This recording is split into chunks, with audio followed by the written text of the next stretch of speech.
Arthur Wilson was shot on November 23, 2011. He was sleeping in the home that you see behind me. A bullet came through the wall and struck him. Nunavut RCMP were involved in a shootout with a person in this neighborhood when Wilson was struck by a bullet. A year later, the RCMP are still investigating who shot Arthur Wilson. And he isn't alone. There are 4 outstanding cases involving Nunavut RCMP. Another case has the MLA for Igloolik calling for an inquest. He's been demanding one in the Legislative Assembly. On March 20th, 2012, a man was shot and killed in his Igloolik Nunavut home by Nunavut RCMP. Obviously, there's a much better option because it's, for instance, there's a file when an individual was killed by an RCMP officer. That's still ongoing. We still haven't received any reports or anything like that. That's about a year ago, almost about a year ago. Nunavut's Justice Minister is sympathetic to the victims, but is satisfied that the RCMP are taking the time for a good reason. I think it is working, and you have to realize these are complex investigations that are going on, and they are going to take time.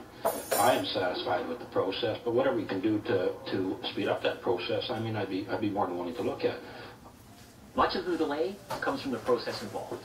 When Nunavut RCMP are investigated, they're investigated by Yellowknife RCMP.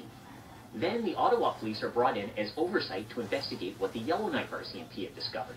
The Ottawa police take the file, send it back to Yellowknife, and to a special prosecutor who determines if charges will be laid. The special prosecutor sends the file back to Ottawa and to Nunavut's commanding officer for the V Division RCMP. That process takes a long time. Too long, in the opinion of the MLA from Igloolik. For Arthur Wilson, though, there is a real case of insult being added to injury. Wilson had to share his ambulance with the man the RCMP were trying to arrest when he got shot. Wilson's ambulance mate didn't have to pay. He's covered under Inuit health benefits, but Wilson still got charged a full fare.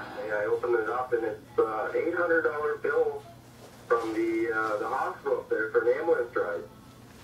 And I was kind of shocked when I seen it, like the Canadian government official or whatever almost ends my life while I'm in bed sleeping, and then the government has the nerve to send me a bill for $800.